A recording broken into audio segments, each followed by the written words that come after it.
अस्सलाम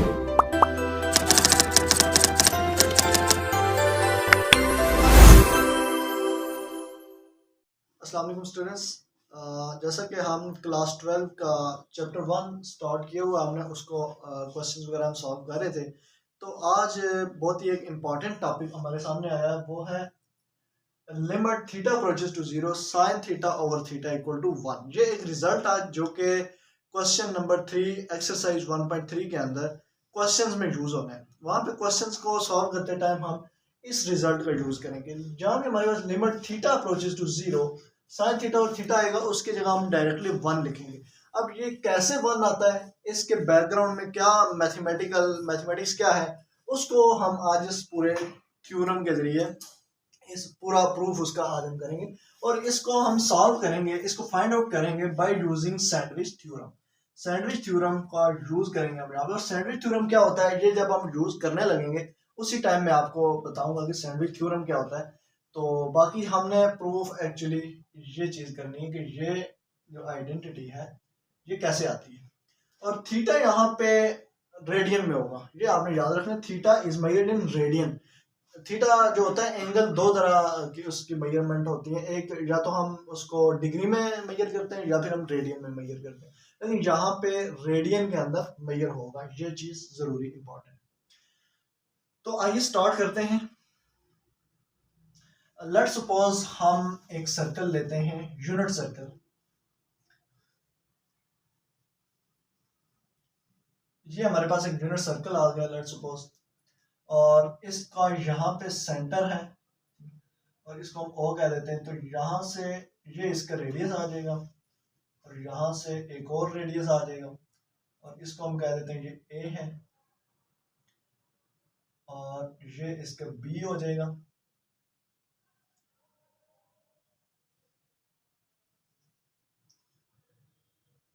इसको हम कहते हैं कि ये यहाँ से अगर हम इसको नीचे ले परपेंडिकुलर ड्रा करें तो ये पॉइंट सी हो जाएगा। और इसको अगर थोड़ा सा हम एक्सटेंड कर लें इस लाइन को,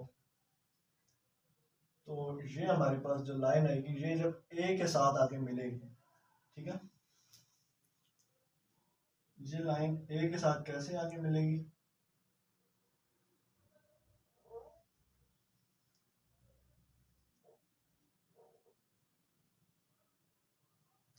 ये इस तरह का सिनेरियो बनेगा। हमारे पास एक यूनिट सर्कल है। यूनिट सर्कल का मतलब ये होता है कि उसका रेडियस 1 है, ठीक है। रेडियस ये ओ से लेकर ए तक ये रेडियस है। रेडियस का मतलब होता है सेंटर से लेकर किसी भी पॉइंट, सर्कल के ऊपर किसी भी पॉइंट तक का डिस्टेंस उसका रेडियस होता है। और ये इसके सर्कल के ऊपर पॉइंट ये है, इसको रेडियस इससे मिला दें तो ये पॉइंट आपके पास ये डिस्टेंस बनेगा, ये 1 होगा क्योंकि यूनिट सर्कल है। और ये भी रेडियस है ओ से लेकर बी तक, इसका डिस्टेंस जो होगा ये भी 1 यूनिट होगा। तो हमने ये सेंटर, ये इस तरह का सर्कल ले लेना है, ठीक है। और इसकी मदद से फिर हमने ट्राइंगल्स बना लिए हैं। ओ ए बी, ये बी पॉइंट है, इसको आप यहाँ पे लिख सकते हैं ओ A B. O C B, ये दूसरी ट्राइंगल है। ओ ए डी, ये 3 ट्राइंगल्स हमारे पास यहाँ पे बन जाती है। तो इसको फिगर को यूज करते हुए हम इस पूरे थ्योरम को सॉल्व करेंगे। पूरे इस प्रूफ का हमारे ये काम आएगा, इसी को ही हम यूज करेंगे। फिगर को समझना इंपॉर्टेंट है, उम्मीद है आपको ये समझ आ गई। तो हम इस स्टेप्स जो हमने यहाँ पे यूज किए उनको हम यहाँ पे लिख लेते हैं।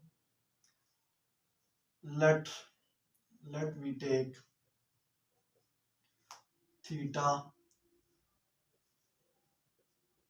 a positive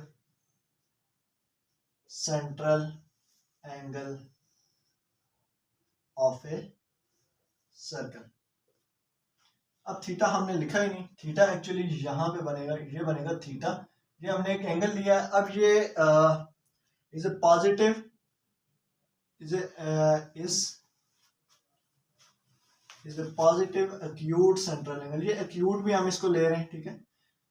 थीटा हम ले रहे हैं positive acute central angle of a circle. Positive का मतलब ये है कि ये एंगल यहाँ से स्टार्ट हो रहा है और यहाँ, जब ये जो एंगल होता है ना ये पॉजिटिव होता है। इस तरह से अगर हम लेते हैं एंटी क्लॉकवाइज तो एंगल पॉजिटिव होता है। और एक्यूट का मतलब क्या होता है, एक्यूट का मतलब ये होता है कि एंगल 0 और 90 के बीच में हो, ठीक है। 0 से बड़ा हो एंगल जो होता है वो ग्रेट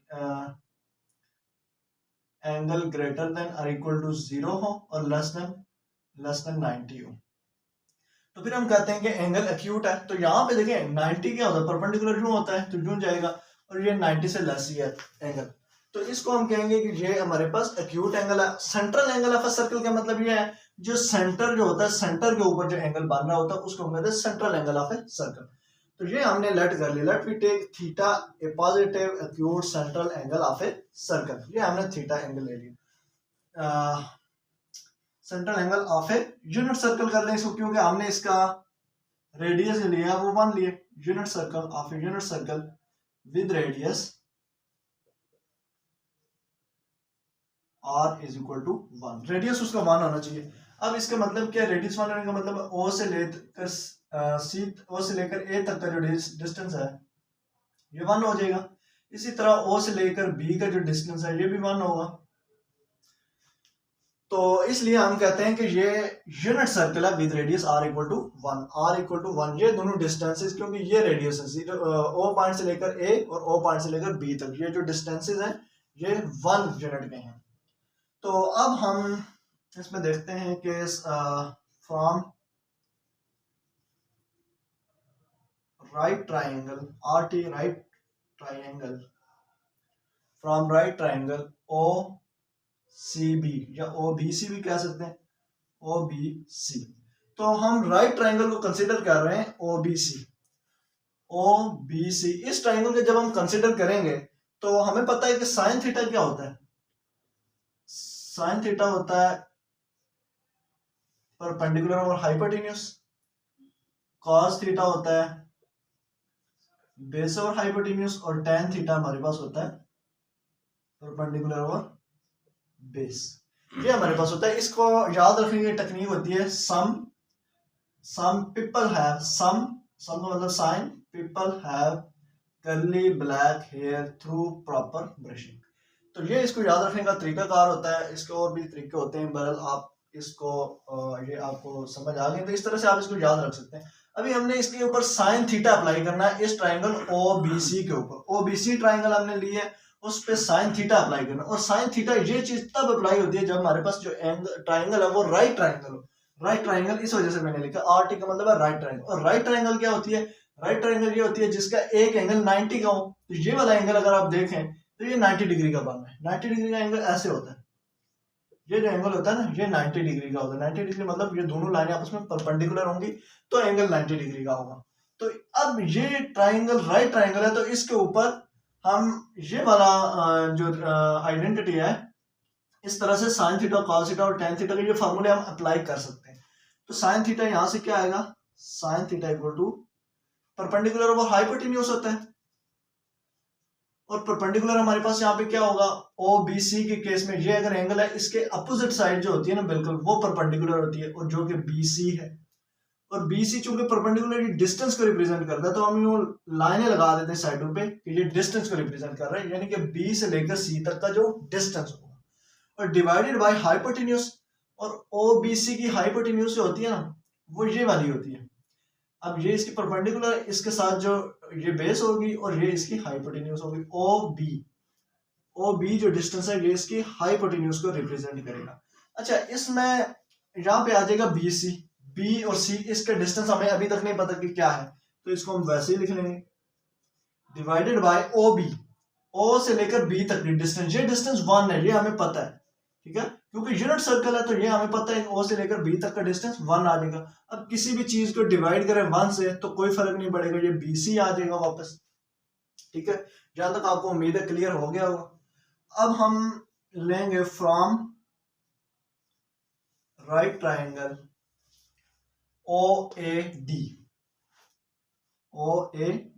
अब ये राइट ट्राइंगल लेंगे क्योंकि यहाँ पे हमारे पास दो ही राइट ट्राइंगल्स हैं, एक OBC और OAD, ये 3 राइट ट्राइंगल। अब ये भी एक ट्राइंगल है OAB, लेकिन ये राइट नहीं है क्योंकि इसका कोई भी एंगल 90 का नहीं है, ठीक है। तो ये दो हमारे पास राइट ट्राइंगल है, इसमें से ही यहां से हमने साइन थीटा निकाला और इस ट्राइंगल से आपने tan थीटा निकालना है। tan थीटा क्यों निकालना है उसकी मैं आपको रीजन बता दूं। tan theta equal to perpendicular और बेस होता है, और परपेंडिकुलर क्या होगा, ओ ए बी के केस में ये एंगल है तो परपेंडिकुलर इसके अपोजिट साइड है ए डी, तो ए डी डिस्टेंस आ जाएगा डिवाइडेड बाय बेस क्या है ओ ए। इस ट्राइंगल के लिए ये बेस होगी ओ ए। इसके लिए साइन थीटा हमने इसलिए यूज नहीं किया कि साइन थीटा परपेंडिकुलर और हाइपोटेन्यूज होता है, तो इसका अगर हम लेते परपेंडिकुलर डी ए आ जाता और हाइपोटेन्यूज ओ डी हो जाती, और ओ डी तो हमें पता ही नहीं है क्या डिस्टेंस है, तो ओ बी हमें पता है लेकिन ओ डी नहीं पता, तो इसलिए हमें इन दोनों में से एक चीज पता होगी, एक चीज पता होनी चाहिए। जैसे यहाँ पे ओ बी पता था, हमने 1 पुट किया, ये आंसर आ गया। तो यहाँ पे अब हमने 10 यूज किया, तो ये ओ ए हमें पता है, ओ ए हमें पता है कितना डिस्टेंस है, ये डिस्टेंस 1 है, तो इस वजह से हमने यहाँ पे tan थीटा का यूज किया। तो जब ए डी 1 से डिवाइड होगा तो ये भी ए डी रह जाएगा। तो यहाँ से ये दो चीजें हमें मिल गई हैं, एक तो बी सी मिल गया और दूसरा ए डी मिल गया। साइन थीटा बी सी के इक्वल है और tan थीटा ए डी के इक्वल है, ये दो चीजें हमें मिल चुकी हैं यहाँ से। इसके बाद हमने क्या करना है, अब हमने फाइंड करना है एरिया ऑफ ट्राइंगल्स।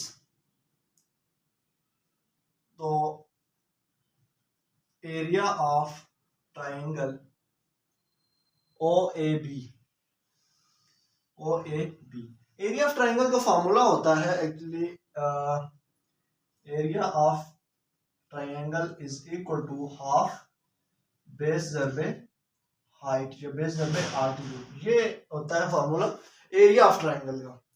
तो ओ ए बी का जो एरिया होगा वो क्या होगा which is equal to half 1/2 base. अब ओ ए बी की बात कर रहे हैं, ओ ए बी ये परपेंडिकुलर, ये जो ट्राइंगल है ये राइट ट्राइंगल नहीं है, ठीक है। तो 1/2 बेस दरबे हाइट, बेस का मतलब ये होता है कि ये देखें ये ट्राइंगल है ओ ए बी, इसकी बेस ये वाली आ जाएगी ओ ए, तो ओ ए बेस ओ ए, ये इसकी बेस आ जाएगी और उसके साथ मल्टीप्लाई होगा आल्टीट्यूड या इसको हाइट भी कहते हैं। तो हाइट क्या होगी इस ट्राइंगल की, मैक्सिमम पॉइंट जो होता है ना, सबसे ऊंचा पॉइंट ये है, यहाँ से आप परपेंडिकुलर नीचे ड्रा करें तो यहाँ पे जो लाइन टच करेगी वो हमारे पास आल्टीट्यूड होगा, और ये क्या होगा बी सी, यहाँ पे हमारे पास आ जाएगा बी सी। और ये एक्चुअली डिस्टेंसेस होते हैं, तो इसको भी हम उसी फॉर्म में लिख सकते हैं जिस तरह हमने ऊपर लिखे थे, ठीक है। ये अब यहां से हमें पता है कि 1/2 ओ ए क्या होता है, ओ ए का ओ ए हमारे पास 1 होता है, और बी सी क्या है, बी सी जो है वो एक्चुअली साइन थीटा है, sine theta which is equal to, इसको हम लिख सकते हैं साइन थीटा बाई 2। इस ट्राइंगल से ओ ए बी ट्राइंगल से हमें ये रिजल्ट मिल गया, sine theta by 2 area of triangle O A B, area of triangle O A B हमें मिल गया साइन थीटा बाई 2। इसी तरह हम फाइंड करेंगे area of triangle, area of sector of circle, area of sector O A B. अच्छा, area of sector और area of triangle में क्या डिफरेंस होता है, ट्राइंगल ये होती है ओ ए बी, ये जो है ना ये ट्राइंगल है ओ ए बी। अब area of sector O A B का मतलब क्या है, एरिया ऑफ सेक्टर ये होता है ओ ए, और यहां से ये वाली लाइन नहीं, यहां से ये जो सर्कल वाली लाइन जो कर्व है, ये कर्व के जरिए इधर जाएगी, ओ से लेकर जाएगी बी तक, और यहां से फिर वापस ओ तक, यानी कि पार्ट ऑफ ए सर्कल जो होता है, पार्ट ऑफ ए सर्कल, उसको हम कहते हैं सेक्टर ऑफ ए सर्कल। तो सेक्टर यहां से ये होगा, ठीक है, ओ ए, और यहां से आगे फिर कर्व होगी ये यहां तक और बी यहां तक। अब देखिए एरिया दोनों का डिफरेंट होगा, यहां से जो होगा जब ट्राइंगल की बात हमने की थी वो ओ से लेकर ए तक था, और यहां से फिर ये था, ये ऊपर वाला पार्ट बीच में कवर नहीं हो रहा था, लेकिन सेक्टर के केस में ये वाला पार्ट भी बीच में कवर होगा। और सेक्टर का फॉर्मूला क्या होता है, area of sector of circle जो होता है, सेक्टर ऑफ सर्कल का जो एरिया होता है उसका फॉर्मूला होता है 1/2 आर स्क्वायर थीटा, ये फॉर्मूला होता है सेक्टर ऑफ ए सर्कल का। तो इसको हम यूज करेंगे 1/2 r square theta which is equal to 1/2, और आर यहाँ पे क्या होगा ओ ए बी, आर हमारे पास ये भी आर है, ये भी आर है, रेडियस है, लेकिन आर की वैल्यू यहाँ पे क्या है, आर की वैल्यू हमारे पास 1 है। तो यहाँ पे स्क्वायर आ जाएगा आर स्क्वायर, और यहाँ पे थीटा है तो थीटा की जगह थीटा ही आ जाएगा, और यहाँ से हमें मिल जाएगा थीटा बाई टू, 1 का स्क्वायर 1 ही हो जाएगा, तो थीटा बाई टू यहाँ से हमें मिल जाएगा area of sector O A B. इसके बाद थर्ड चीज हमारे पास है area of triangle O A D find करेंगे हम। एरिया ऑफ ट्राइंगल, ये ट्राइंगल का साइन है, ठीक है, O A D which is equal to half base जरबे आल्टीट्यूड, यही इसका फार्मूला होता है, हाफ बेस जरबे हाइट, ये बेस जरबे आल्टीट्यूड, और ये हो जाएगा हाफ बेस क्या है इसकी, ओ ए डी की बेस है ओ ए, और ओ ए के क्या डिस्टेंस है हमें पता है 1 है, और दूसरी हाइट है, हाइट क्या है हमारे पास आल्टीट्यूड। अब ओ ए डी के लिए सबसे हाईएस्ट पॉइंट ये है, यहाँ से आप परपेंडिकुलर लाइन ड्रा करें इस बेस तक, बेस याद रख, यानी कि ए डी का डिस्टेंस आ जाएगा, और ए डी का डिस्टेंस क्या है हमने फाइंड किया हुआ पहले से, ए डी का डिस्टेंस tan थीटा के बराबर है, is equal to tan theta, और ये हमारे पास आ जाएगा यहाँ से tan थीटा डिवाइडेड बाई 2। तो एरिया ऑफ ट्राइंगल ओएडी का आंसर हमारे पास आ गया है tan theta divided by 2, OAD triangle का एरिया tan थीटा डिवाइडेड बाई 2। अब ये तीन एरियाज हमारे पास आ चुके हैं, ठीक है, इनको यूज करके हमने इस चीज को प्रूव करना है। तो मैं यहां से मिटा लेता हूं इसको,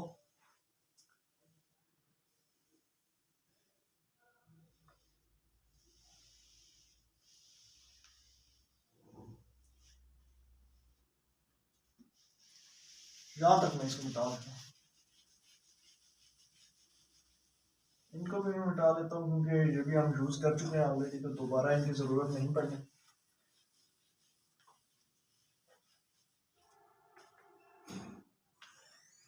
अब इसके बाद अगर हम फिगर को देखें तो हमें नजर आ रहा है कि एरिया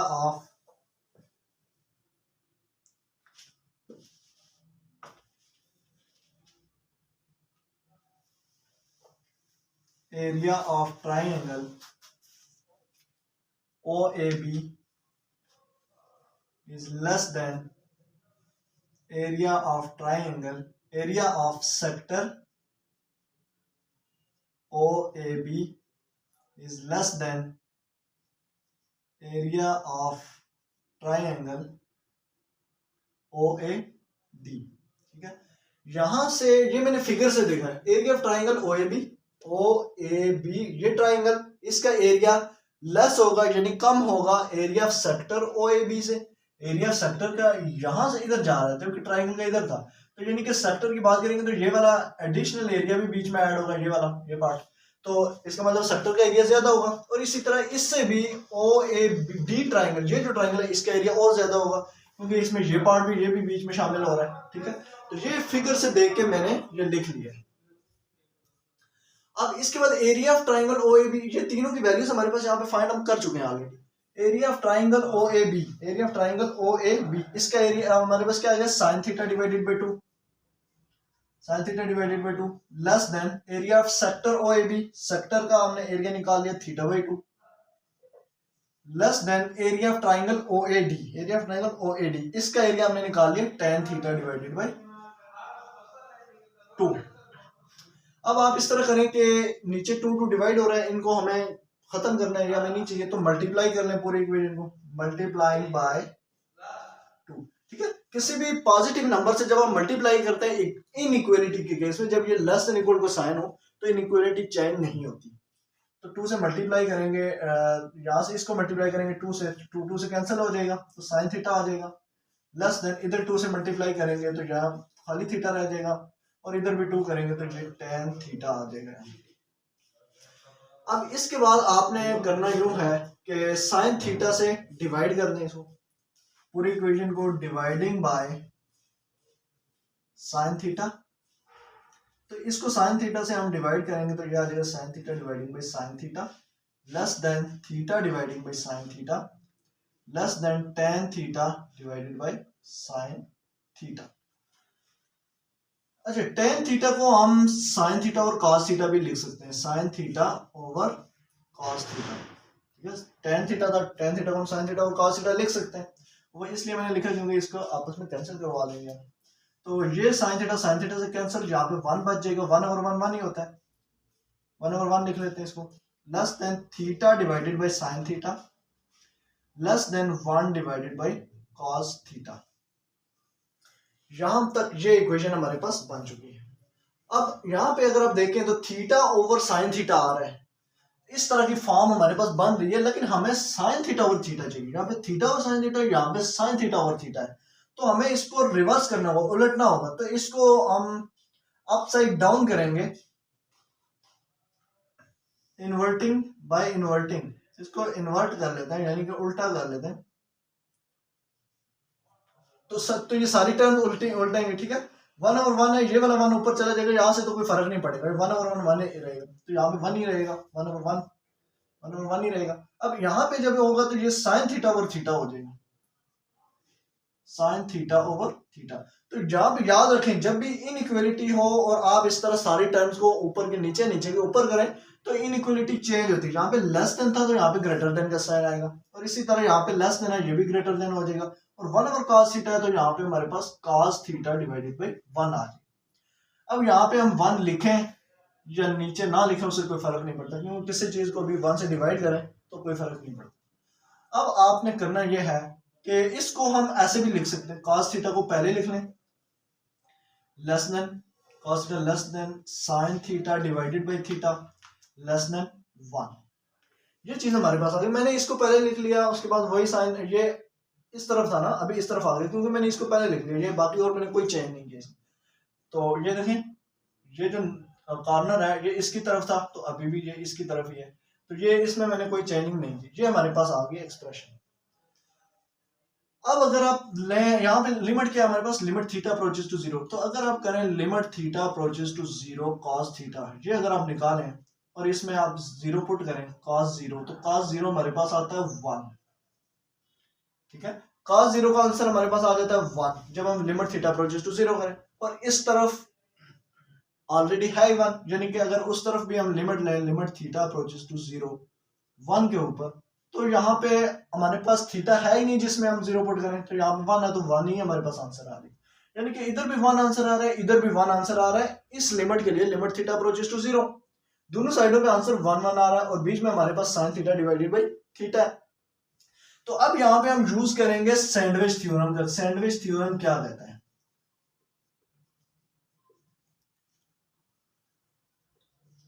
यहाँ पे हम सैंडविच थ्योरम को यूज करेंगे, इनकी हमें जरूरत अब नहीं रही, आपने नोट कर लिया होगा। तो सैंडविच थ्योरम ये कहता है कि अगर आपके पास 3 फंक्शन है, एक है एफ ऑफ एक्स, दूसरा जी एफ एक्स और तीसरा एच एफ एक्स, 3 फंक्शन है आपके पास कोई भी, ठीक है, F of X, G F X, H F X, और इस तरह फंक्शन है कि F of X is less than और equal to G F X is less than or equal to hfx। इस तरह के 3 फंक्शन है, पहला फंक्शन लेस देन और equal to second function, and second function is less than equal to third function. इस तरह के फंक्शन है for all values in interval. कोई भी एक इंटरवल गिवन है, उसके अंदर का मतलब ये है कि x की जो वैल्यूज गिवन है, वो अगर कोई भी आप वैल्यू पुट करें तो ये आपके पास सीक्वेंस रहती है। इसी तरह x की कोई और वैल्यू पुट करें तो भी आपके पास ये सीक्वेंस बरकरार रहती है, यानी f of x less than equal to g of x आता है और less than equal to h of x. तो अगर लिमिट h अप्रोचेस टू 0 करें आप, और एफ ऑफ एक्स जो हो उसका आंसर आपके पास अगर आ जाए,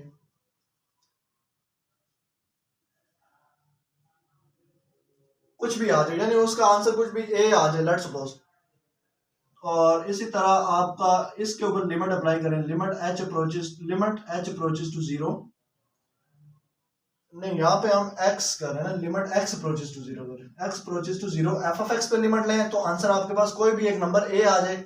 इसी तरह अगर लिमिट आप अप्लाई करें x approaches to 0 h of x के ऊपर, तो आपका आंसर यहाँ से भी a आए, ये इसके a के इक्वल है। तो इसका आंसर और इसका आंसर दोनों का सेम है जब आप लिमिट अप्लाई करें, लिमिट x अप्रोचेस टू 0, नहीं 0 नहीं, यहाँ पे लाजमी नहीं, limit x approaches to c, यानी कि कोई भी लिमिट आप ले लें, कोई भी लिमिट ले लें, तो यहाँ पे आंसर और इन दोनों का आंसर सेम आना चाहिए, एक जैसा ही आंसर है। तो फिर क्या होगा, then limit x approaches to c g of x is equal to a। तो जो दरमियान में जो नंबर होगा, दरमियान में जो फंक्शन होगा, नंबर नहीं है ये फंक्शन है, इसके ऊपर जब limit x approaches to c apply करेंगे उसका आंसर भी a ही आएगा। यानी कि इन फंक्शंस के ऊपर जब आप limit x approaches to c करेंगे, c कोई भी नंबर होगा इस इंटरवल के अंदर, तो जब इसका आंसर सेम आ रहा है तो इसका मतलब दरमियान वाले की लिमिट भी वो भी a ही आएगी। तो इसको कहते हैं हम सैंडविच थ्योरम। सैंडविच का मतलब यही होता है कि जब जो बिहेवियर साइडों पे, कॉर्नर पे, दरमियान वाले नंबर पे भी, दरमियान वाले फंक्शन पे भी वही बिहेवियर हो। तो यहाँ पे अगर हम देखें तो हमने ये लिमिट अप्लाई की थीटा अप्रोचेस टू 0, यहाँ पे हमने लिया लिमिट एक्स अप्रोचेस टू सी, सी मतलब कोई भी नंबर, लेकिन हम यहाँ पे अपने रिजल्ट के मुताबिक चल रहे हैं कि थीटा अप्रोचेस टू 0, और यहाँ पे cos थीटा हमने देखा आंसर 1 आ रहा है, और यहाँ पे 1 के ऊपर लिमिट अप्लाई की तो भी 1 आ रहा है। तो साइडों पे जब सेम आंसर आ रहा है तो सैंडविच थ्योरम ये कहता है, बाय सैंडविच थ्योरम,